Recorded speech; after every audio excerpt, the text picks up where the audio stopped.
Hello दोस्तों, हमारे channel online शिक्षा मंच में आप सभी लोगों का स्वागत है।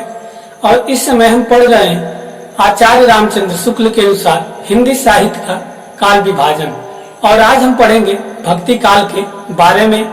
तो जिन दोस्तों ने अभी तक हमारे चैनल को सब्सक्राइब नहीं किया है वे हमारे चैनल को सब्सक्राइब कर लें और बेल आइकन को प्रेस कर लें ताकि आने वाले लेटेस्ट वीडियो की नोटिफिकेशन उनको मिल सके। अब आइए जानते हैं भक्ति काल के बारे में। देखिए, भक्ति काल को पूर्व मध्य काल भी कहा जाता है और इसका समय काल है सन 1318 से सन 1643 तक।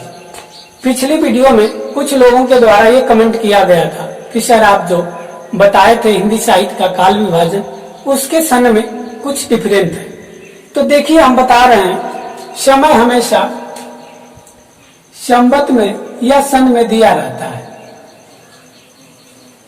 तो अगर संवत में से 57 आप घटा देंगे तो आपका सन प्राप्त हो जाएगा।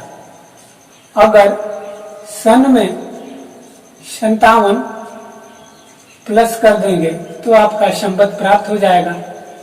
और इसी दोनों में समय दिया रहेगा। जैसे यहाँ पे देख लीजिए, भक्ति काल का समय है सन 1318 से सन 1643 तक। इसको अगर संवत बनाना है तो इसमें 57 आप जोड़ दीजिए दोनों में, 1318 में 57 आप प्लस कर दीजिए, ये आपका हो जाएगा 1375।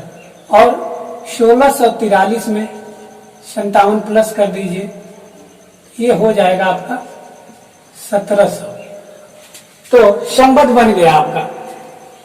इसको आप ये भी लिख सकते हैं कि भक्ति काल या पूर्व मध्य काल का समय काल है संवत 1375 से संवत 1700 तक। इसी सन या संवत में दिया रहेगा तो इससे कंफ्यूज होने की कोई बात नहीं है। अब आइए भक्ति काल के अन्य नाम के बारे में जानते हैं। यहाँ से क्वेश्चन 10वीं 12वीं या कंपटीशन एग्जाम में पूछा जाता है। देखिए, जॉर्ज ग्रेसन ने भक्ति काल को स्वर्ण काल बताया और श्याम सुंदर दास द्वारा भक्ति काल को स्वर्ण युग बताया गया। रामचंद्र शुक्ल को ने भक्ति काल बताया, जैसा कि रामचंद्र शुक्ल के अनुसार ही हम पढ़ रहे हैं। हजारी प्रसाद द्विवेदी जी ने भक्ति काल को लोक जागरण काल बताया। अब आइए भक्ति काल की प्रमुख काव्य धाराओं के बारे में जानते हैं। देखिए, भक्ति काल में दो शाखाएं जन्मी। पहली है सगुण भक्ति शाखा और दूसरी है निर्गुण भक्ति शाखा। सगुण भक्ति शाखा का अर्थ यह होता है कि वह शाखा जो साकार अर्थात कोई एक स्पष्ट रूप जो दिखाई दे उसकी उपासना करना। और निर्गुण भक्ति शाखा का अर्थ होता है निराकार रूप अर्थात जिसका कोई रूप न हो उसकी उपासना करना। अब सगुण भक्ति शाखा दो शाखाओं में विभक्त हो गई। पहली शाखा है राम भक्ति शाखा और दूसरी है कृष्ण भक्ति शाखा। देखिए, राम भक्ति शाखा में राम को मानने वाले लोग हुए, कृष्ण भक्ति शाखा में कृष्ण को मानने वाले लोग हुए। तो आइए अब राम भक्ति शाखा के प्रमुख कवि व उनकी रचनाओं के बारे में जानते हैं। देखिए, राम भक्ति शाखा में पहले कवि हैं तुलसीदास और इनकी जो रचनाएं हैं रामचरितमानस, रामलला नहछू, वैराग्य संदीपनी, भैरवे रामायण, हनुमान बाहु इत्यादि इनकी रचनाएं हैं। अब दूसरी जानते हैं, दूसरे नंबर पर केशवदास जी हैं। केशवदास की प्रमुख रचनाएं हैं रामचंद्रिका, कवि प्रिया, रसिक प्रिया, रतन बावनी, विज्ञान गीता, रामचंद्रिका। अब तीसरे नंबर पे हैं नाभादास। नाभादास की ज्यादा रचनाएं नहीं है, इनकी एक प्रमुख रचना है भक्तमल।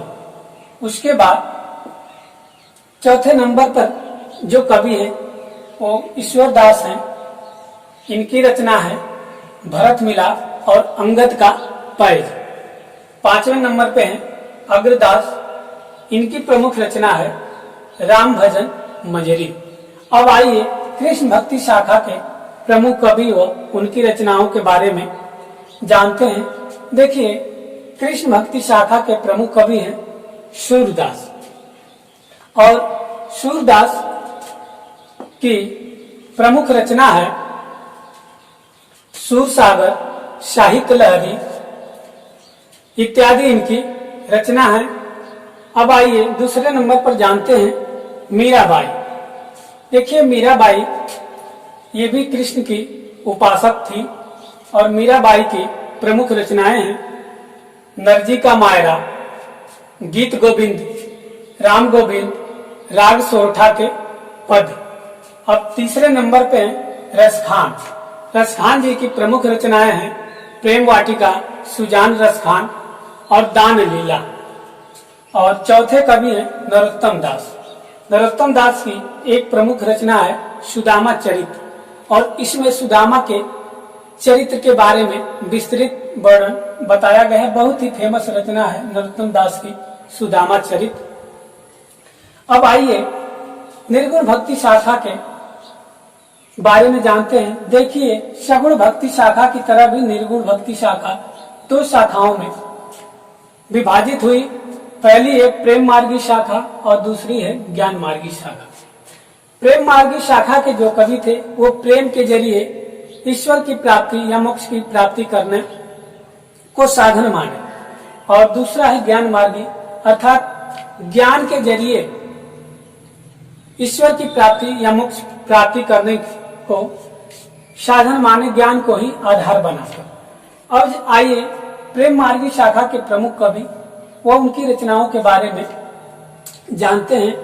देखिए, प्रेम मार्गी शाखा के प्रमुख कवि सूफी कवि जायसी हैं, और जायसी की प्रमुख रचना पद्मावत है, और आखिरी कलाम है अखरावट है, और चित्रलेखा है। और इनकी रचना है कहरनामा, मसलनामा। अब दूसरे नंबर पर मंझन कवि हैं, इनकी प्रमुख रचना है मधुमालती। तीसरे पे हैं दाऊद, मुल्ला दाऊद, इनकी रचना है चंदावत। और चौथे नंबर पर कवि है शेख नबी, जिनकी रचना है ज्ञानदी।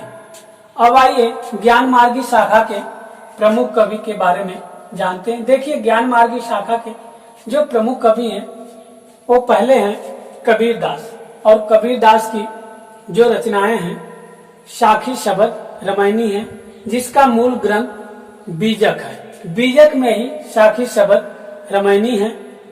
उसके बाद दूसरे नंबर पर है रैदास जी। देखिए, रैदास जी की कोई ज्यादा रचनाएं नहीं है, इनकी एक प्रमुख रचना है रैदास जी की बानी। रैदास जी की बानी तीसरे नंबर पर। अब आइए गुरु नानक जी की रचनाओं के बारे में जानते हैं। देखिए, गुरु नानक जी की रचनाएं हैं जजपूजी साहब, सिद्ध गोष्ठी और अशादी बार। अब आइए दादू की रचना के बारे में जानते हैं। देखिए, दादू की ज्यादा रचनाएं नहीं है, और इनकी एक प्रसिद्ध रचना है हरडे बाणी। तो दोस्तों, आपको हमारी वीडियो कैसी लगी? अगर अच्छी लगी हो तो वीडियो को लाइक और शेयर करिए, चैनल को सब्सक्राइब करिए। धन्यवाद।